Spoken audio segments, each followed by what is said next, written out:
مشکل ہے انسانوں کو راضی کرنا، بہت مشکل ہے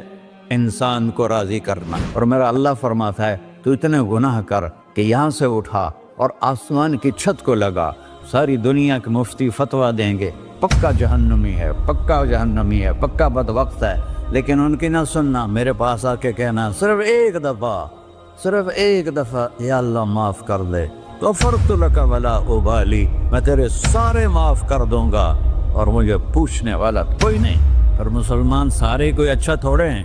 اللہ نے یہ نہیں کہا اے متقی مسلمانوں، اے علماء مسلمانوں، اے صوفیاء مسلمانوں، اے مجاہدین مسلمانوں، اے تبلیغی مسلمانوں، اے تہجد گزار مسلمان، نہیں یا ابن آدم کے بیٹے، تو کافر ہے، تو مشرک ہے، تو مومن ہے، تو مسلم ہے، تو اچھا ہے، تو برا ہے، تو شرابی ہے، تو جواری ہے، تو تہجد گزار ہے، میں تو اس سے پیار کرتا ہوں، میں تیرے گناہوں پہ